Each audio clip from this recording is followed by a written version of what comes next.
ధర్మస్థల ఫైల్స్లో మరొక big twist. తెరపైకి మరొక ప్రత్యక్ష సాక్షి వచ్చింది. విజిల్ బ్లోయర్ చెప్పేదంతా నిజమే అంటుంది ఆ మహిళ. సిట్ ముందుకు వచ్చి వాస్తవాన్ని చెప్తానంటుంది. ఇప్పటికే తాను ఆ విజిల్ బ్లోయర్ చేసిందంతా ప్రత్యక్షంగా చూశానని చెప్తోంది. దీంతో పలువురు సాక్షులు ముందుకు వచ్చినట్టు తాజాగా మరొక మహిళ రావడంతో విజిల్ బ్లోయర్ వాదనకు మరింత బలం చేకూరినట్లు అవుతోంది. బాహుబలి కొండలో శిథిలాలను వేయడంపై న్యాయవాది మంజునాథ్ అభ్యంతరం వ్యక్తం చేశారు. సిట్ ఉద్దేశపూర్వకంగా ఆధారాలను చెరిపేస్తుందంటూ ఆరోపిస్తున్నారు మంజునాథ్. ఈ నేపథ్యంలో ధర్మస్థలలో ఏం జరుగుతుందనే అనుమానాలు వ్యక్తమవుతున్నాయి. ఈ కేసులో ఓ మహిళ ముందుకు వచ్చింది. ఆమె ముసుగు ధరించిన మాజీ ఉద్యోగి వాదనను ధృవీకరించింది. ఆ మహిళా సాక్షి ఈ మాజీ పారిశుద్ధ్య కార్మికుడు మృతదేహాన్ని పూడ్చిపెట్టడం తాను ఒకసారి చూశానని చెప్తోంది. ఆ మహిళ వాంగ్మూలాన్ని సిట్ కూడా ధృవీకరిస్తోంది. సో మొన్న కూడా ఒక మహిళ ఈ మాజీ పారిశుద్ధ్య కార్మికుడు ఆ శవాలను ఖననం చేయడం చూశానని, దాని తర్వాత అతని ఇంటికి రావడంతో బకెట్లో నీళ్ళు ఇచ్చానని, తాగడానికి మంచినీళ్ళు ఇచ్చానని, ఖననం చేసేందుకు బకెట్ కూడా ఇచ్చానట్టుగా చెప్తాను. తిరిగి అవి తనకు తిరిగి ఇచ్చినట్టుగా కూడా ఆ మహిళ చెప్పింది. సో మొత్తం మీద వరుసగా ఈ అంశాలకు సంబంధించి సిట్ కూడా దృష్టి కేంద్రీకరించింది. కొంతమంది మహిళలు ముందుకు రావడం, సాక్ష్యాలు ఇవ్వడంతో సిట్ ఇప్పుడు ఈ అంశంలో కీలక ఆధారాలు దొరికినట్టుగా భావిస్తోంది. అయితే వీటికి సంబంధించి కేవలం సాక్షులుగా వచ్చి చెప్తున్నారు కానీ సరిగ్గా ఏ ప్రదేశాల్లో ఉన్నాయని మాత్రం క్లియర్గా వాళ్ళని తీసుకెళ్ళి మళ్ళీ తవ్వకాలు చేస్తారా, వీళ్ళని కూడా అందులో భాగస్వామ్యం చేస్తారా ఏంటనేది మాత్రం తెలియాల్సి ఉంది. సో మరోవైపు ఇది రాజకీయ రంగు పులుముకుంటుంది. ఈ వ్యవహారం మొత్తం ధర్మస్థల్లో ఇటు కర్ణాటక అసెంబ్లీలో రాజకీయ పార్టీల మధ్య యుద్ధానికి తెరలేపినట్టుగా అవుతుంది. ధర్మస్థల పోలీస్ స్టేషన్ పరిధిలో ఈ రాడార్ వాడకానికి సంబంధించి 13వ స్థలంలో పెరిగిన కలుపు మొక్కలు కూడా తొలగించారు. ఇంకా ఆ ప్రాంతం అంతా కూడా ప్రస్తుతం జీపీఆర్ను ఉపయోగించి స్కాన్ చేసినట్టుగా తెలుస్తుంది. 13వ స్థానంలో స్కానింగ్ ప్రక్రియ ద్వారా మానవ అస్థిపంజర అవశేషాలు గుర్తిస్తే మృతదేహాలను బయటికి తీసే ప్రక్రియ కొనసాగుతుందని నిన్నటి వరకు కూడా సిట్ భావించింది. సో సిట్ అధిపతి ప్రణబ్ మొహంతి ఈ సంఘటనా స్థలాన్ని సందర్శించారు నిన్ననే. సో మొత్తం మీద రాడార్ను ఉపయోగిస్తున్నట్టుగా తెలుస్తుంది. స్పాట్ నెంబర్ 13 కీలక ప్రదేశంగా చెప్పారు. సో దీంతో ప్రత్యేక దర్యాప్తు బృందం గ్రౌండ్ పెనట్రేటింగ్ రాడార్ సాంకేతిక పరిజ్ఞానాన్ని ఉపయోగించి స్పాట్ నెంబర్ 13 గుర్తించిన ప్రదేశంలో స్థల పరిశీలన చేసినట్టు తెలుస్తుంది. రాడార్ ఇమేజింగ్తో కూడిన అధిక సామర్థ్యం గల డ్రోన్ను ఉపయోగించి భూగర్భ వస్తువులు ఏవైనా ఉన్నాయని స్కాన్ చేస్తున్నారు. ఈ రాడార్ వ్యవస్థ ఆపరేషన్ సమయంలో గుర్తించబడిన ఏవైనా ఉపరితల ప్రత్యక్ష చిత్రాలను అందించే అవకాశం కనిపిస్తుంది. సో మొత్తం మీద ప్రణబ్ మొహంతి వీటన్నిటి కూడా స్వయంగా పరిశీలిస్తున్నారు. ఆయన బెల్తంగడ్లోని సిట్ ఆఫీస్కి వెళ్లే ముందు అక్కడికి ఒకరోజు ముందే చేరుకున్నారని తెలుస్తోంది. సో రకంగా మెహంతి, సిట్ అధికారులు, అలాగే మిగతా ఫిర్యాదుదారు, వారి న్యాయ సలహాదారుతో కలిసి ఆ ప్రదేశాన్ని మొత్తం అందరూ కూడా సందర్శించినట్టు తెలుస్తుంది. దర్యాప్తు ప్రక్రియలో పూర్తిగా పారదర్శకత పాటించడానికి ఫిర్యాదుదారుడు ఎవరైతే ఉన్నారో వాళ్ళ న్యాయవాది సమక్షంలో ఈ జీపీఆర్ స్కాన్ నిర్వహించినట్లుగా అధికారులు చెప్తున్నారు. కేసులో కీలకమైన ఆధారాలు వెలికి తీయడంలో సహాయపడే కీలకమైన దశగా ఈ స్కాన్ను భావిస్తున్న పరిస్థితి కనబడుతుంది. ప్రస్తుతం జరుగుతున్నటువంటి దర్యాప్తులో స్పాట్ నెంబర్ 13 కీలకమైన ప్రదేశంగా సిట్ గుర్తించింది. అలాగే రాడార్ ఇమేజింగ్ ఈ విషయాన్ని పరిష్కరించడంలో ఖచ్చితమైన ఆధారాలు అందిస్తుందని కూడా అధికారులు నమ్ముతున్నారు.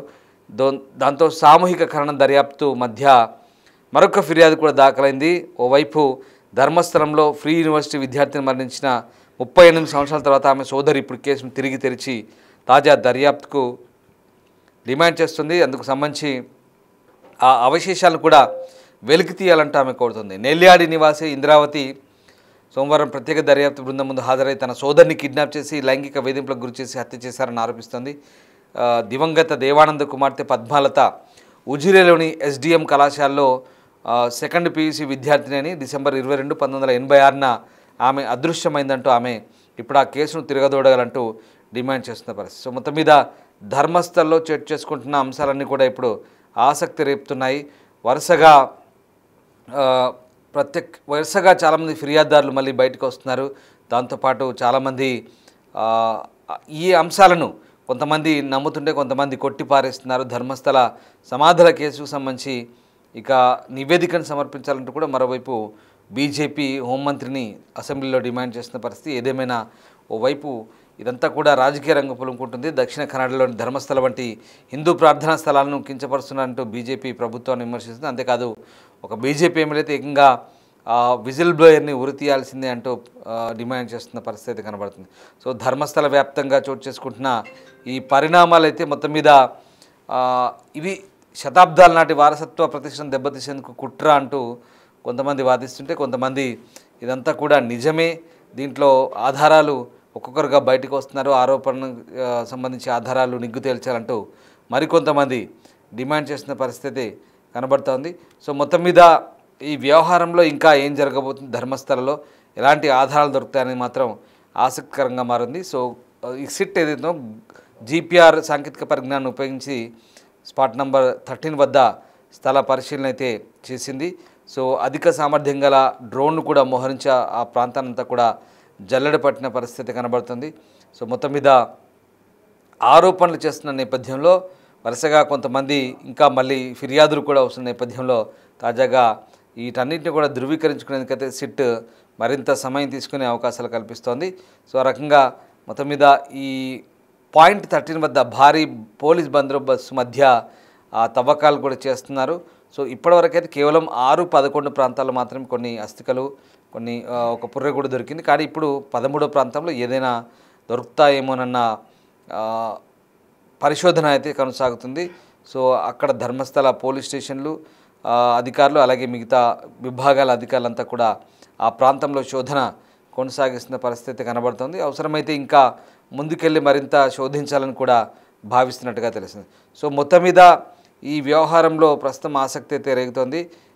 ఇప్పుడైతే అంటే ఈ ధర్మస్థల వ్యవహారానికి సంబంధించి తాజాగా ఒక మహిళ ముందుకు రావడం, ఆ మహిళ అదంతా కూడా తాను చూశానని చెప్పడం, ఆ వ్యక్తి మాజీ ఉద్యోగి వాదనను ఆమె ధృవీకరించడం కూడా ఇప్పుడు ఆసక్తి రేపుతుంది. ఏదేమైనా ఇప్పుడు ఈ పూడ్చిపెట్టడం, తాను చూశాను అంటూ ఆ మహిళ సిట్ను సమాచారం ఇవ్వడం, సిట్ కూడా దాన్ని ధృవీకరించడం ఇప్పుడు మరికొంత ఆసక్తి రేపుతుంది. ఇంతకీ ధర్మస్థల వ్యవహారంలో విజిల్ బ్లోయర్ చెప్తున్న అంశాలన్నీ నిజమా కాదా, ఒక్కొక్కరిగా మళ్ళీ సాక్షులు ఆ విజిల్ బ్లోయర్కు మద్దతుగా కొంతమంది వస్తున్నారు, ఇవన్నీ కూడా సరైన ఆరోపణలు కావంటూ కొంతమంది ఖండిస్తున్నారు.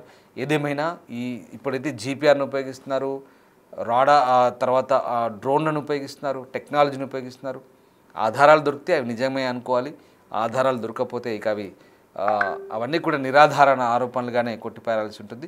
సో మొత్తం మీద ధర్మస్థల వ్యవహారంలో ఏది నిజం ఏది అబద్ధం అనేది మరికొద్ది రోజుల్లో తేలబోతుంది.